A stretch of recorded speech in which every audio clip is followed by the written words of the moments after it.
o livro de Malaquias. Então convido vocês que abram suas Bíblias comigo em Malaquias, capítulo 2, versos 10 a 17.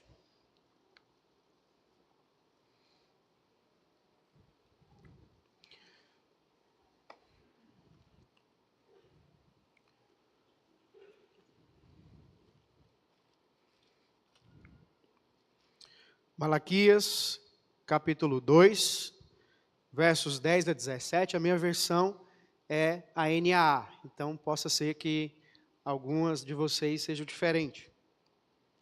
Diz assim a palavra de Deus: não temos nós todos o mesmo Pai? Não fomos todos criados pelo mesmo Deus? Por que será então que quebramos a aliança dos nossos antepassados, sendo infiéis uns com os outros? Judá tem sido infiel. Uma coisa repugnante foi cometida em Israel e em Jerusalém.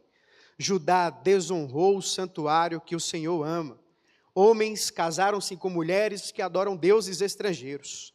Que Deus lance fora das tendas de Jacó o homem que faz isso, seja ele quem for, mesmo que esteja trazendo ofertas ao Senhor dos Exércitos. A outra coisa que vocês fazem: enchem de lágrima o altar do Senhor, choram e gemem, porque ele já não dá atenção às suas ofertas, nem as aceitas com prazer. E vocês ainda perguntam: por quê? É porque o Senhor é testemunho entre você e a mulher da sua mocidade, pois você não cumpriu a promessa de fidelidade, embora ela fosse a sua companheira, a mulher do seu acordo matrimonial. Não foi o Senhor que os fez um só? Em corpo e em espírito eles lhe pertencem. E por que um só? Porque ele desejava uma descendência consagrada. Portanto, tenham cuidado.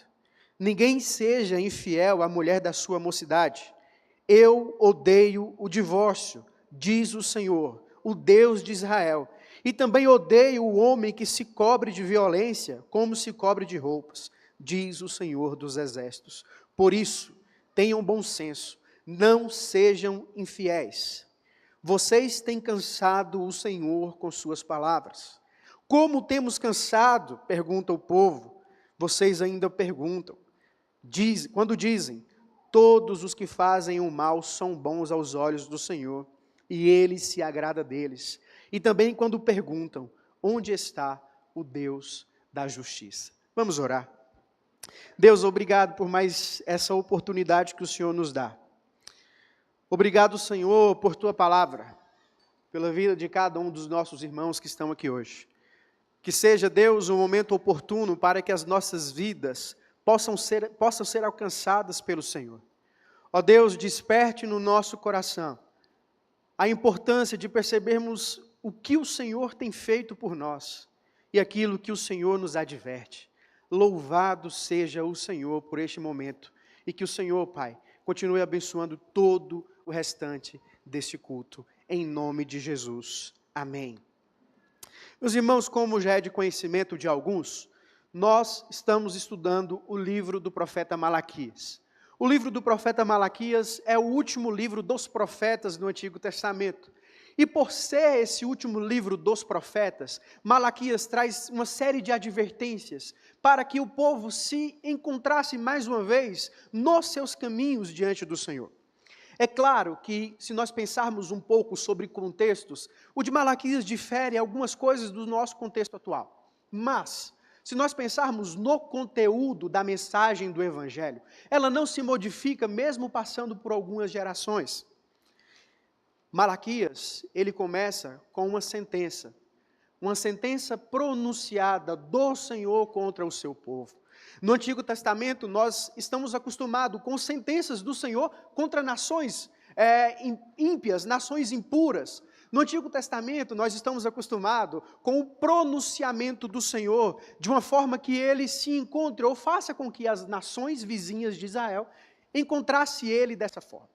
Mas, no livro do profeta Malaquias, é um pouco diferente nessa situação. Por quê? Malaquias, ele vai trazer para o povo a vontade de Deus de uma forma, como se fossem umas queixas do Senhor contra o povo. nós vamos ver algumas sentenças, e o texto hebraico, ele é um pouco difuso nesse sentido. O texto hebraico vai colocar sentenças de julgamento do Senhor, ou seja, o livro do profeta Malaquias, trazendo para os nossos dias, é como se fosse Deus colocado no banco dos réus. O próprio Senhor daquele povo, o Senhor daquela geração, o Senhor daqueles homens e mulheres, estava sendo colocado como uma vítima, ou como um acusador, na verdade.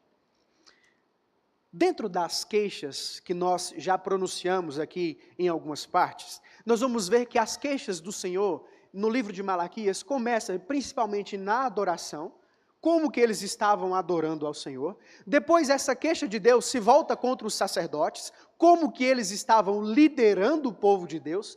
Só que agora a queixa do Senhor abre um leque. Não é mais para os sacerdotes, não é mais somente para os líderes, os pastores, os presbíteros da igreja, o ancião da igreja. Agora o leque do julgamento do Senhor abre para todo Israel. Homem e mulher, criança e idoso, todos ouvirão a sentença pronunciada pelo Senhor.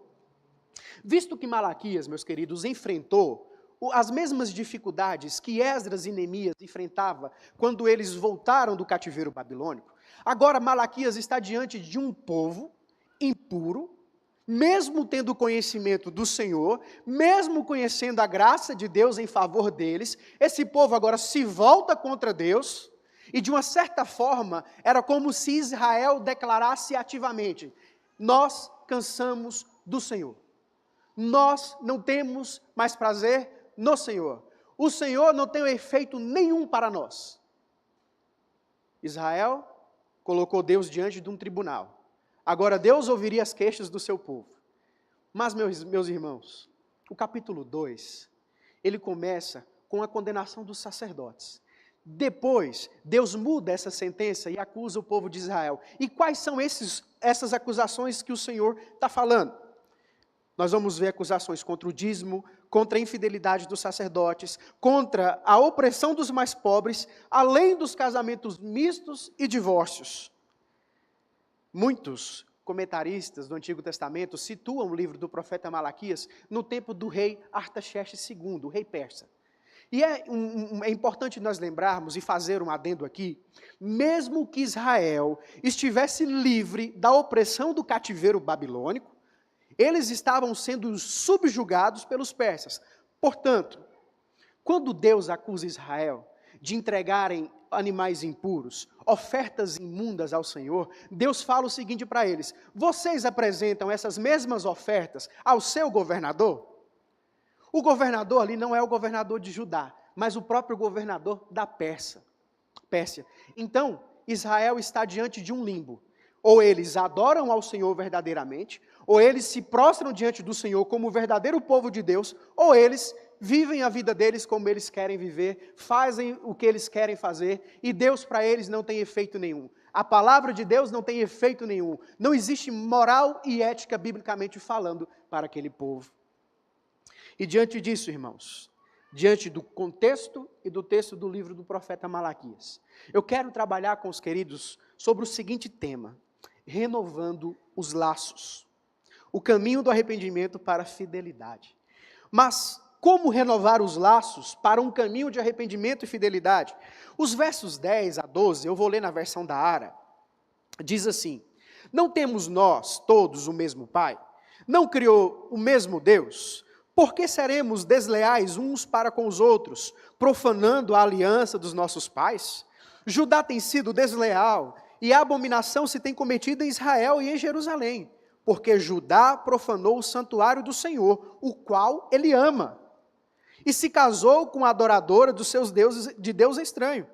O Senhor eliminará das tendas de Jacó o homem que fizer tal, seja quem for, o que apresenta ofertas ao Senhor dos Exércitos.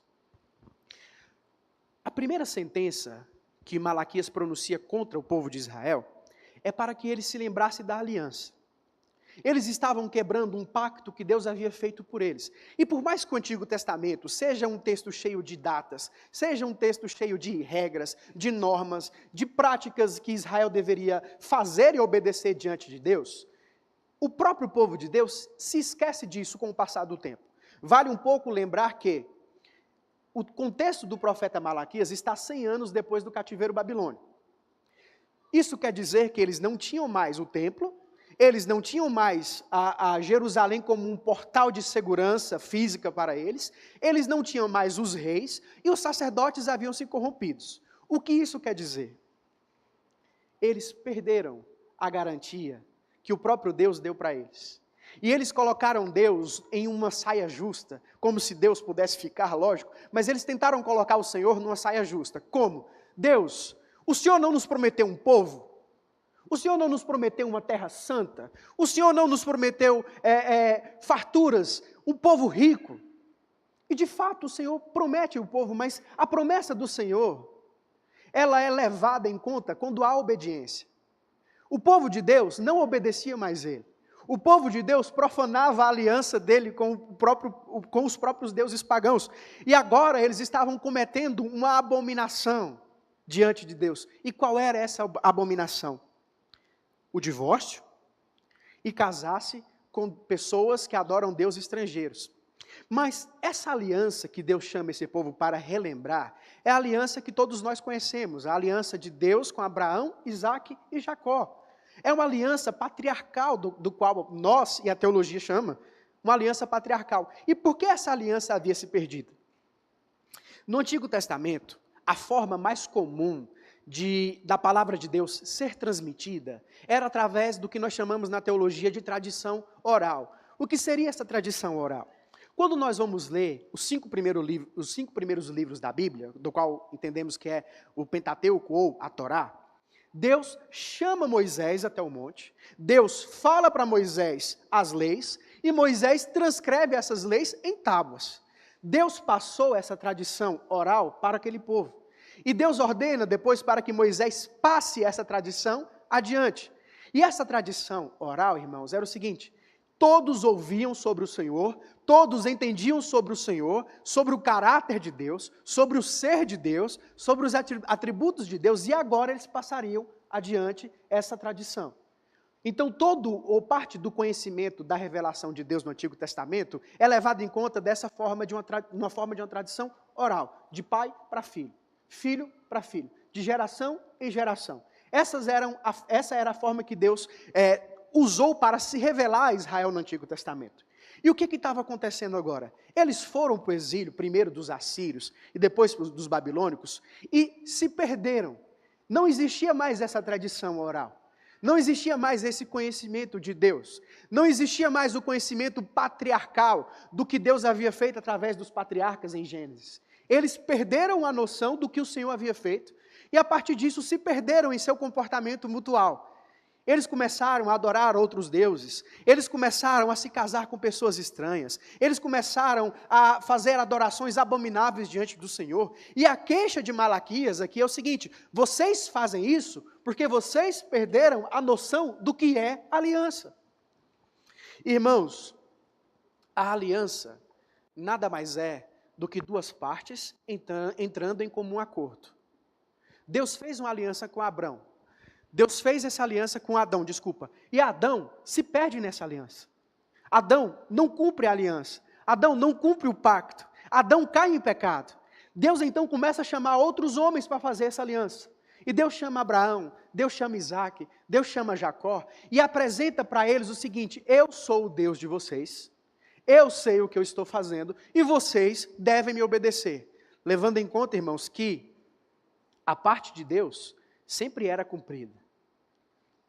Deus não é homem para mentir, e como a Bíblia diz, nem filho do homem, para se arrepender ou para mudar suas palavras. Então a parte de Deus era cumprida, só que a parte dos homens não era cumprida.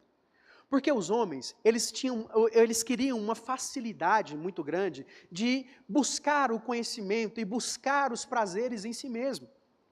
E quando Malaquias alerta Israel dessas práticas que eles estavam fazendo, Malaquias começa a chamar o povo com o discurso do Senhor. E o discurso do Senhor começa: não é, não são, não somos. Então Deus coloca esse discurso em favor daquele povo para que eles prestassem atenção em seu comportamento. Irmãos, de certa forma, a aliança que Deus fez com o seu povo mexeu com o ego e o coração dos israelitas. Nós estamos diante de um texto escrito há mais ou menos 3.000 anos e meio mais ou menos atrás.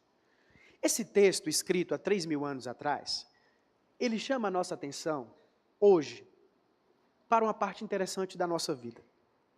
Será que você e eu temos percebido a parte da aliança que Jesus fez por nós? Porque se essa aliança, irmãos, não fizer sentido no seu coração, não fizer sentido no meu coração, essa aliança não vai ter fundamento nenhum no seu comportamento diante do Senhor. E que aliança é essa? Queridos, Efésios vai dizer que nós andávamos em pecado, nós servíamos aos deuses da potestade do ar, nós éramos impuros diante do Senhor. Efésios vai dizer que nós não tínhamos graça nenhuma na face de Deus.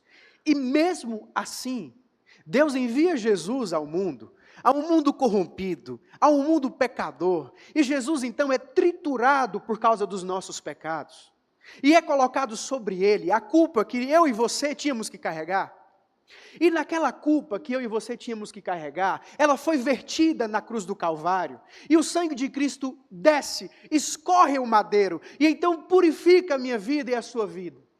A aliança que Malaquias nos chama para prestar atenção hoje, é a aliança que Cristo fez por mim e por você. Israel tinha se perdido, Israel não conhecia mais a Deus, Israel então estava fazendo práticas abomináveis diante do Senhor. Malaquias então vai falar o seguinte: vocês não têm serventia nenhuma para Deus, Deus não se agrada com o que vocês fazem, então vocês voltem à aliança que Deus ordenou a vocês. Para Israel, queridos, era como se as Escrituras, os atributos de Deus, o conhecimento de Deus, tivesse se perdido no passar do tempo, porque a vida deles começaram a ficar monótonas. Eles começaram a se perder nos seus próprios desejos e pecados. Eles começaram a se perder nas suas próprias cobiças do coração. Mas então o profeta vai dizer o seguinte no verso 10. Não temos todos o mesmo Pai? Não criou todos o mesmo Deus? Então por que eu e você temos sido desleais diante do Senhor? E então ele vai dizer que tanto Israel quanto Jerusalém fizeram práticas abomináveis. Por isso, eles foram levados ao cativo, levados ao exílio. E não é diferente de nós, né, irmãos? Não é diferente de nós porque, em muitos casos, nós procuramos saídas, placas de saídas, que não nos levarão a lugares nenhum. Nós buscamos desejos e prazeres em coisas tão fúteis, em coisas tão desnecessárias, que acabamos esquecendo quem é Deus e o que Ele fez por nós. Portanto, irmãos, relembre da sua aliança com Deus. Relembre do que Jesus fez por você. Relembre do sacrifício vivo e vicário de Cristo na cruz. Parece que o sacrifício de Jesus, eu tenho percebido isso nas nossas igrejas, parece que esse sacrifício se perdeu. O efeito da cruz de Cristo se perdeu dos nossos dias. Parece que não faz mais efeito no meu coração. Parece que não faz mais efeito na igreja. Parece que é algo tão normal assim. Jesus morreu há 2.000 anos atrás por mim. Que coisa boa. Obrigado, Jesus. Não, irmãos. Não é só assim que nós devemos entender e enfrentar esse sacrifício de Cristo. O sacrifício de Cristo limpa o meu coração e o seu coração para que nós, juntamente como igreja, nos acheguemos diante de Deus com graça e favor. Esse sacrifício não pode se perder. Essa aliança não pode se perder. Essa aliança não pode ser esquecida de forma alguma. É uma aliança de sangue, irmãos, do qual o seu sangue e o meu sangue não tinha efeito nenhum para cumprir. Então, portanto, relembre da sua aliança com Jesus. Relembre da aliança que Cristo fez na cruz do Calvário por você. Relembre na aliança e no sacrifício de Jesus no seu lugar e no meu lugar.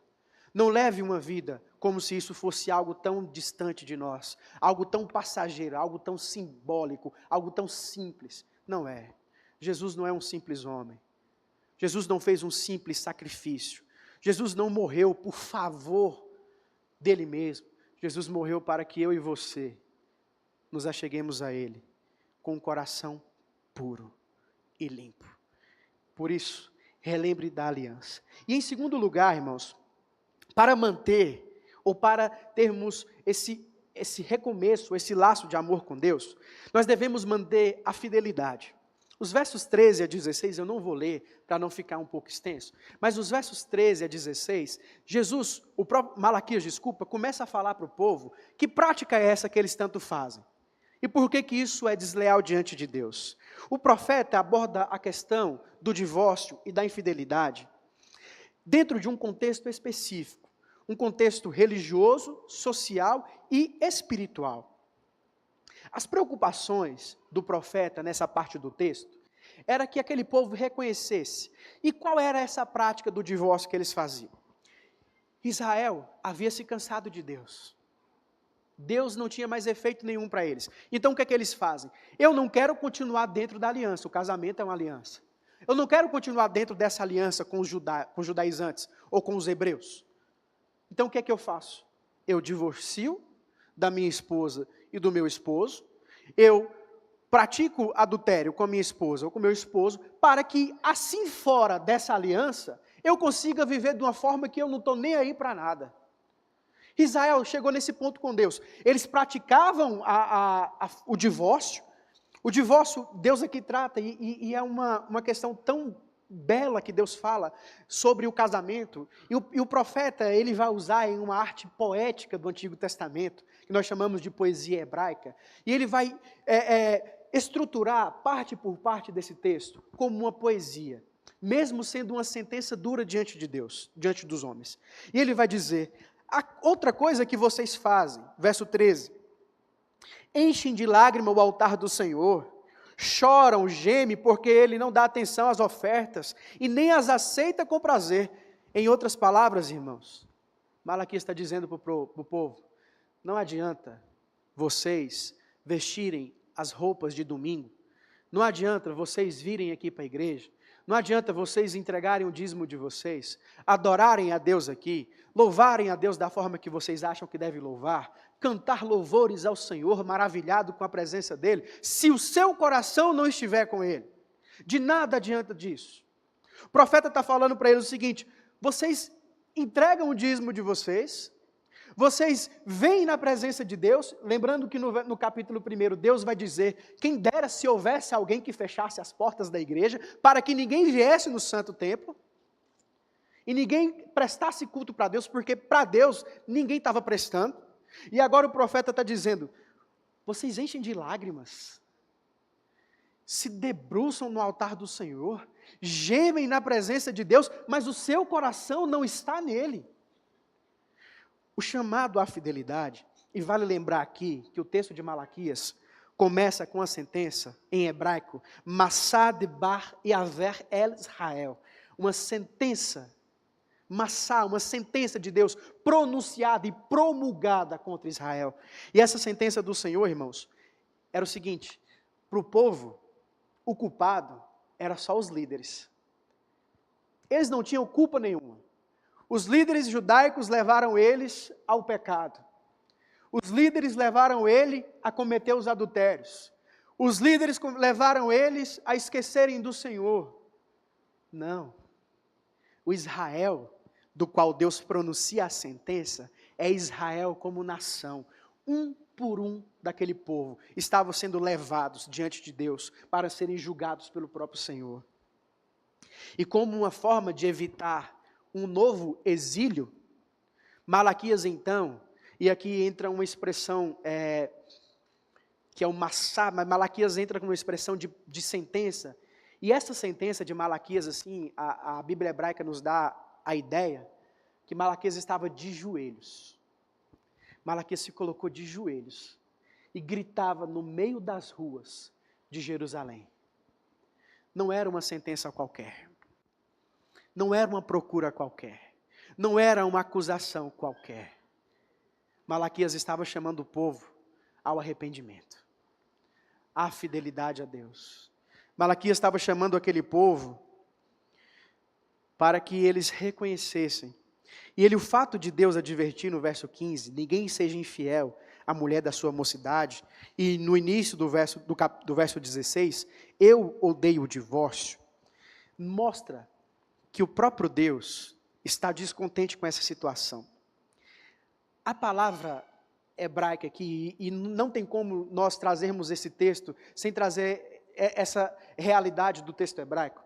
A palavra odiar aqui, que o próprio profeta diz no verso 16, eu odeio o divórcio, em nome do Senhor. A palavra hebraica é ksameh. Essa palavra tem a seguinte tradução: odiar, desagradar intensamente, sentir apatia ou aversão. Não era um ódio qualquer do Senhor. Deus está falando, o meu ódio contra o divórcio é porque vocês estão usando isso, vocês estão praticando isso para se verem livres da minha aliança, para se verem longe dos meus caminhos, e vocês estão se levando à destruição por conta própria. O ódio de Deus aqui, irmãos, é um ódio severo. E a Bíblia vai dizer que Deus é longânimo, tem paciência, uma paciência até extensa demais, alguém que não se irrita fácil. Mas nós vamos perceber em Malaquias que essa paciência de Deus tem um limite. E o limite chega no ponto em que ele está sendo profanado pelo seu povo. Realmente, o texto de Malaquias é um texto muito duro. São sentenças pronunciadas por Deus que nos fazem pensar. E como é que nós temos que pensar diante dessas advertências? Não é Deus que tem que ser julgado pelas nossas ações. Não é Deus que tem que ser julgado pelo nosso comportamento. Não é Deus que tem que ser julgado pelos nossos próprios desejos do coração. Então, irmãos, por mais difícil que pareça manter um casamento dentro da aliança de Deus, por mais complicado que seja manter essa aliança viva, o alerta de Deus para nós é o seguinte: refugiem-se nele. Não é divorciando que nós vamos encontrar problemas que há dentro de nós. Não é no divórcio que nós vamos encontrar problemas, ou tirar esses problemas, que está intrínseco dentro do nosso coração. O que Deus está falando para aquele povo é o seguinte: vocês estão usando uma prática abominável diante de mim, para se verem livres de mim, mas não façam isso. Malaquias, ele entra como um conselheiro bíblico aqui. E é um conselheiro bíblico igual o pastor Juliano. Ele bate até a gente entregar. Mas o chamado de Malaquias, e esse conselho tão duro que ele nos dá, é para que quando você enfrentar as mesmas situações que esses homens e mulheres aqui enfrentavam, se vendo ao ponto de divorciar da mulher da sua mocidade, do homem da sua mocidade, o chamado do profeta para nós é o seguinte: refugiem-se no Senhor. E sabe por quê, irmãos? Para nós, no século 21, isso é importante. A tradição oral da transmissão da palavra de Deus ou da revelação do Senhor, ela já não tem mais, digamos assim, necessidade hoje, porque nós temos a revelação completa, que é a palavra de Deus, e nós temos a revelação encarnada, que é o próprio Cristo Jesus. Mas a ordem de Deus, que está lá no Decálogo, nos 10 mandamentos, além de não adulterás, e ali o não adulterás é uma partícula como se fosse uma partícula de forma imperativa. O não é não mesmo. E esse não que o profeta usa aqui também, não somos nós, ele diz no verso 10, não temos nós o mesmo Pai, é a mesma partícula que é usada nos 10 mandamentos, não adulterarás. Por isso, por mais difícil que seja, irmãos, por mais complicado que possa parecer, não entendam o divórcio como uma saída ou uma solução para os problemas que todos nós enfrentamos. Deus ordenou famílias. E a partir do momento que aqueles homens e mulheres ali, no contexto do profeta Malaquias, abandonavam as suas casas e as suas famílias, aquela tradição do conhecimento do ser de Deus se perde. Por isso, para nós é a mesma advertência. Lutem pela família de vocês. Esposos, amem as suas esposas como Cristo amou a igreja. Esposas, amem o marido de vocês como Cristo amou a igreja. Pais, amem os filhos de vocês e não se esqueçam de transmitir o conhecimento que você tem de Deus para eles. Deus quer de nós famílias puras, famílias limpas, mas famílias que prezem pelo seu amor, famílias que prezem pelo seu cuidado, famílias que prezem pelo seu conhecimento, que prezem por sua graça. Por isso que a advertência, ou que o divórcio aqui em Malaquias, é considerado como algo abominável diante de Deus.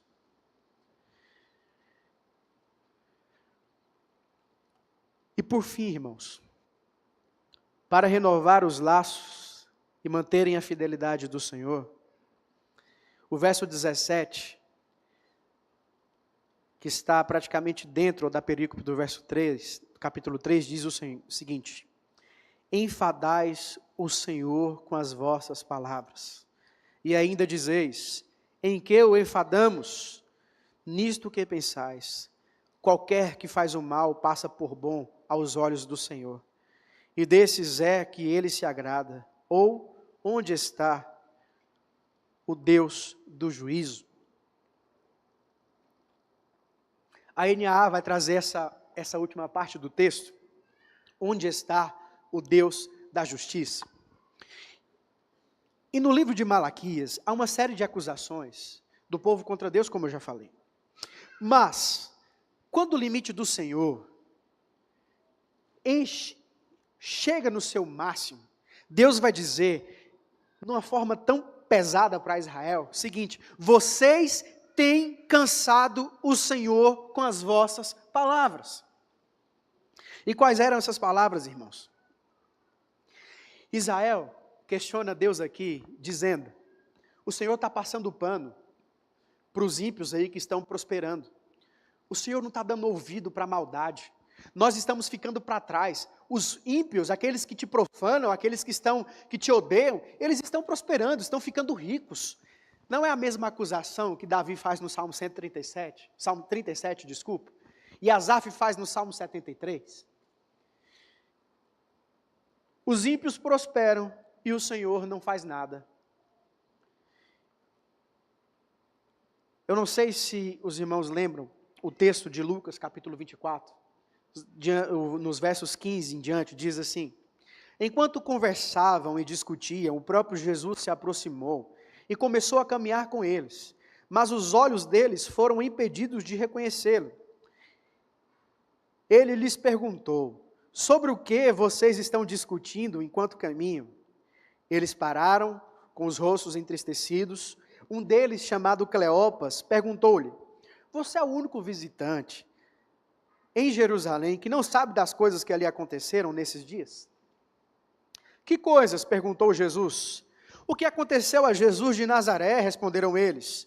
Ele era um profeta, poderoso em palavras e em obras diante de Deus e de todo o povo. O chefe dos sacerdotes e as nossas autoridades o entregaram para ser condenado à morte e o crucificaram. E nós esperávamos que ele ia trazer redenção de Israel. E hoje é o terceiro dia desde que isso aconteceu. Nós estamos no texto de Lucas, escrito no Novo Testamento, em um contexto diferente. Só que o desejo do povo parece que continua o mesmo. Em Malaquias, o desejo dos israelitas ali é o seguinte: eles estão crescendo, nós não acreditamos mais nas promessas de Deus, aquela promessa que Deus fez para Abraão, Isaac, Jacó lá, aquelas promessas antigas, tem mais efeito hoje não. Nós não temos mais terra, nós não temos mais o templo, nós não temos mais Jerusalém, nós não temos mais nada. E vale lembrar, irmãos, que Israel só conseguiu a sua independência depois do exílio 450 anos depois. Na época da revolta dos Macabeus, ali no período que nós chamamos de intertestamentário, que é o período do silêncio de Deus. Mas depois que Jesus veio, que Jesus se mostrou para aquele povo que ele era o Messias, o Filho de Deus, prometido, esperado por todos os séculos, que Jesus começou a fazer os milagres, que Jesus começou a arrebanhar as multidões, que Jesus começou a mostrar que ele era o Filho de Deus. Só que agora, esse Jesus parece também que não tem mais efeito. Nós esperávamos que fosse ele que iria redimir Israel. Ele está morto. Você vê que a expectativa do povo hebreu do Antigo Testamento e do povo judaico no Novo Testamento era uma perspectiva social, que em nenhum momento eles estão esperançosos ou na esperança da promessa de ser uma redenção espiritual. A preocupação desses homens e mulheres aqui era o Deus que redimiria Israel.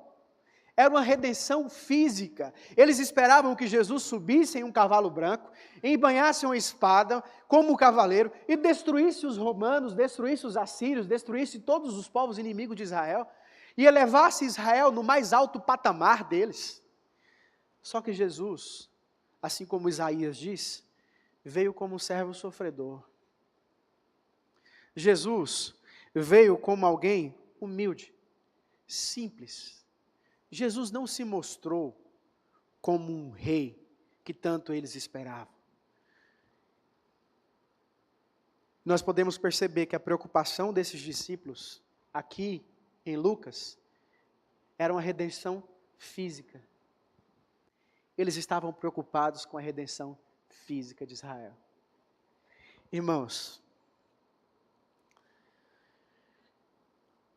a última palavra do verso 17, é um questionamento diante da existência de Deus. Onde está o Deus da justiça? E nós questionamos isso também hoje. Onde está o Deus que prometeu me proteger e me guardar? Onde está o Deus que prometeu estar comigo em todos os momentos? E agora eu estou diante de uma situação onde a minha fé está abalada, onde nada pode me conter, onde o meu coração está completamente entregue, onde o meu coração está desfalecido, onde o meu coração não tem prazer nenhum. Onde está o Deus da justiça? E nós clamamos muitas vezes em uma redenção social também no nosso tempo. Nós clamamos para que Deus tire toda a maldade desse mundo. Nós clamamos para que Deus mude os nossos governantes. Nós clamamos para que o Senhor faça uma revolução. Irmãos, Deus não vai redimir um país se não redimir o coração dos seus habitantes primeiro. A redenção, ela começa primeiro em nós. A justiça começa primeiro em nós. Não adianta nós clamarmos a todos os cantos do Brasil, pedindo por justiça, pedindo por diversas outras coisas, se nosso coração não estiver voltado diante de Deus, se entregue ao Senhor, debruçado diante do Senhor. E a resposta de Deus a esse questionamento, onde está o Deus da justiça, nós encontramos, irmãos, em Filipenses, capítulo 2, versos 10 e 11. Diz assim: para que ao nome de Jesus se dobre todo o joelho, nos céus e na terra, e debaixo da terra, e toda língua confesse que Jesus Cristo é o Senhor, para a glória de Deus Pai. Não somos nós que faremos justiça. Não somos nós que mudaremos o mundo. Mas Filipenses está dizendo todos, no céu e na terra e debaixo da terra, os salvos e os não salvos, os que amam e que odeiam ao Senhor, se dobrarão diante da presença de Jesus e confessarão que Jesus Cristo é o Senhor para a glória de Deus Pai. E aqui vale abrir um parênteses rápido, quando o texto da NAA traz o seguinte, verso 17, final do verso 17, onde está o Deus da justiça, e depois ele vai dizer no verso 16 antes, que o Senhor dos exércitos é quem está dando a palavra. E vale também um adendo aqui.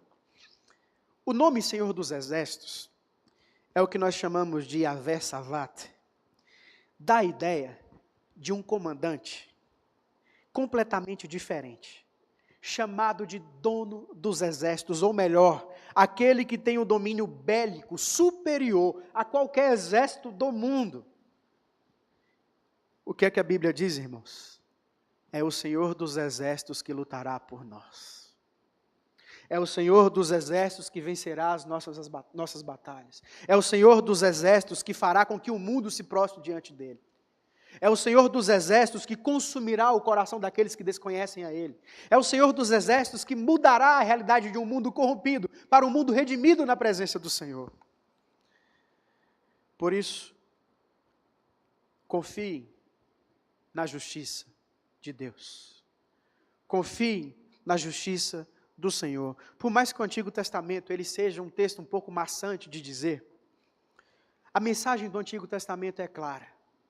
Vocês, homens e mulheres, não têm poder nenhum, não têm força nenhuma, se Yahvé, o Deus, não der para vocês. E essa mensagem continua ecoando até os dias de hoje. E partindo para a conclusão, irmãos, é maravilhoso nós olharmos todo o Antigo Testamento e perceber que o Antigo Testamento tem muito a ver conosco. E é fácil percebermos que as queixas do Antigo Testamento é as mesmas queixas que nós fazemos hoje diante do Senhor, tirando as queixas contextuais que nós encontramos. Mas ao ser questionado por ter abandonado o seu povo, Deus usa a vida de um simples profeta. E esse profeta, ele tem o dever, digamos assim, e a graça de mostrar àquele povo corrompido, pecador, que para eles também há esperança. E esse texto fica muito claro, irmãos, quando nós olhamos para as partes seguintes do capítulo 3 e capítulo 4.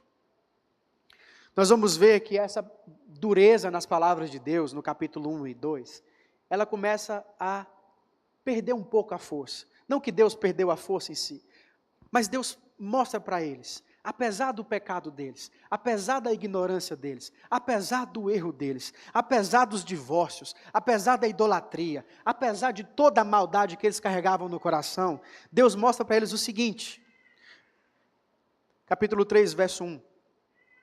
Eis que eu envio o meu mensageiro que preparará o caminho diante de mim, e de repente virá o seu tempo, o Senhor, a quem vós buscais, o anjo da aliança, a quem vós desejais, eis que ele vem, diz o Senhor dos exércitos. Mesmo assim, Deus ainda dá esperança para aquele povo. E é importante aqui nós pensarmos o seguinte, quando Deus está falando que enviará o mensageiro, Deus está falando do último profeta, João Batista. E Deus vai falar o seguinte, Ele preparará o caminho de vós até a mim. E o caminho que João Batista prepara é mostrando que o Filho de Deus está aqui. É mostrando, irmãos, que apesar dos nossos constantes pecados todos os dias, Jesus ainda está conosco. É mostrando, irmãos, que apesar do seu sofrimento, da sua luta, apesar do seu choro, do seu desespero, apesar de cada lágrima que você derrama nos dias de hoje, o Senhor ainda está com você. por mais que seja um texto cheio de rabiscos, um texto cheio de entrelaços assim pesados, como é o texto do profeta Malaquias, ele nos chama para uma autoconfrontação com o nosso coração. Como é que você tem levado a sua vida com Deus? Como é que você tem colocado o Senhor nas suas prioridades? Como que Deus se encaixa no seu dia a dia? Como que Deus se encaixa no seu trabalho? Como que Deus se encaixa na sua família? Esses questionamentos podem não fazer sentido nenhum para você hoje. Podem não fazer efeito nenhum no seu coração. Mas, irmãos, chegará um tempo em que nós seremos colocados no banco dos réus. Chegará um tempo onde a acusação partirá agora do inquiridor, que é o próprio Deus, para o povo que o acusava. E nessa acusação, irmãos, e nesse questionamento, Deus não vai dar brecha para nós. Deus vai nos mostrar que em todo o tempo a mensagem do Evangelho foi pregada. E nós ou esquecemos ela, ou para nós, ela não faz mais efeito. Por isso, renove seus laços com o Senhor. Renove com aquele que conhece o mais íntimo do seu coração. Com aquele que te ouve, mesmo no silêncio da sua alma. Aquele que conhece as suas dores. Aquele que conhece o seu sofrimento. Aquele que sabe que você sofre sem você falar uma palavra sequer. Aquele que atende as suas orações, mesmo as orações vindo de um coração pecaminoso como o meu e o seu. Aquele que está disposto a nos perdoar. E aquele, irmãos, que no grande dia enxugará as nossas lágrimas.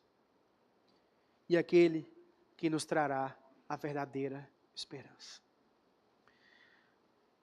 Isso não é um apelo para você fazer isso. Não é um apelo meu.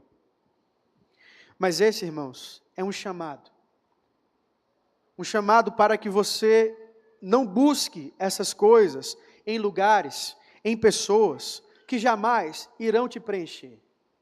Esse chamado, irmãos, é para mostrar para vocês que só existe um caminho. É o caminho daquele que nos acolhe em seus laços de amor, que é Jesus Cristo. O chamado para Deus é um chamado para nós lembrarmos, chamado de Deus, na verdade, é um chamado para nós lembrarmos da nossa aliança. É um chamado para nós lembrarmos da nossa fidelidade com Ele. E é um chamado, irmãos, para nós lembrarmos que só Ele é justo. Não somos nós e nem as nossas forças. Que o Senhor abençoe a vida de cada um. Vamos orar. Deus, como é maravilhoso, Pai. Como é maravilhoso estar na Tua presença. Diante de uma realidade tão doída como a que nós enfrentamos hoje. Diante de dias tão incertos, ó Pai, que nós temos nos nossos dias. Diante do medo, diante da incerteza, faça-nos confiar somente em Ti. Faça-nos, Deus, reconhecer a Tua grandeza. Faça-nos, Pai, buscar o Senhor com todo o nosso coração, com todo o nosso entendimento. Alerta, Deus, o nosso coração, que os dias estão passando depressa demais. E logo não haverá tempo, ó Pai, de nos consertarmos diante de Ti. Ó Deus, a mensagem do profeta, por mais que seja uma mensagem dura, por mais que seja uma mensagem, ó Pai, cheia de espinhos, é uma mensagem que alerta o nosso coração a ser dependentes de Ti, Pai. Alerta o nosso coração a confiarmos somente no Senhor. Ó Deus, não nos deixe, Pai, não deixe que a Tua igreja confie apenas nas forças das suas pernas e dos seus corações. Quão falho, Pai, é o nosso coração. Quão falho são as nossas buscas vãs nesse mundo. Faça-nos, Senhor. faça-nos a confiar em Ti. Por mais que esse mundo nos ofereça diversas saídas, diversos atalhos, Pai, faça-nos com que reconheçamos esse caminho estreito. Que por mais difícil que seja, Pai, é um caminho debaixo dos laços do Seu amor. Ó Deus, renova os laços do Senhor para conosco. Renove, ó Pai, a aliança com as nossas vidas. Renove, Deus, a fidelidade do nosso coração na Tua presença. Renova, Senhor, o desejo de justiça, mas justiça pelo Senhor. Obrigado, Pai. Obrigado porque a Tua palavra, ela sempre fere os nossos desejos. Obrigado porque a Tua palavra, ela sempre vai de encontro às nossas falhas, Pai, e as conserta. Obrigado porque Cristo fez isso por nós. Consertou uma falha que eu e ninguém aqui teremos forças suficientes, ó Deus, para consertar. Mas diante do sangue do Cordeiro, os nossos pecados foram perdoados. Diante do sangue do Cordeiro, a esperança voltou. Diante do sangue do Cordeiro, nós fomos reconectados contigo. Ó Deus, perdoa os nossos grandes pecados diante de Ti. Mas nos faça, Pai, partes do Senhor, do Teu povo, da Tua herança, dia após dia. Nós oramos confiados no Senhor, em nome de Jesus Cristo. Amém.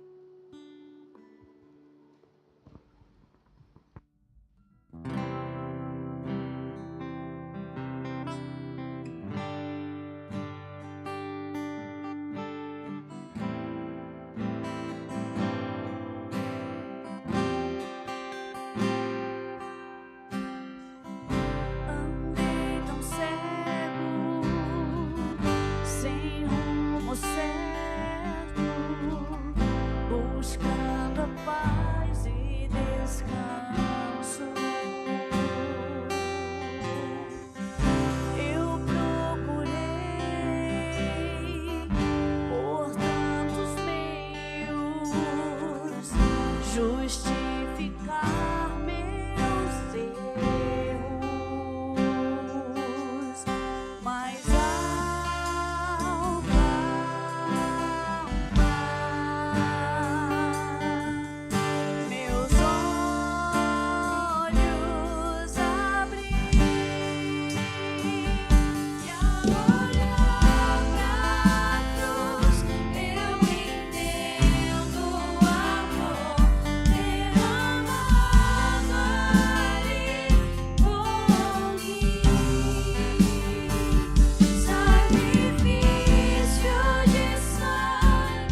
O curioso é que a palavra do Senhor nos diz que há duas exceções para o divórcio. A primeira delas é a traição e a segunda é o abandono. Mas o interessante de tudo isso é que, apesar de trairmos Deus todos os dias e o abandonarmos, Deus nunca divorciou da gente. Esse é o nosso Deus. Reconheça a sua pequenez diante dele e agradeça, pois de graça ele nos deu a vida eterna. Posso ouvir um amém? Glória a Deus. Que a graça do Senhor Jesus, o amor de Deus, o Pai, e a comunhão, a santa consolação do Espírito do Senhor, esteja com todos nós, até que Ele volte para nos buscar. Amém. Uma boa semana, que Deus te abençoe.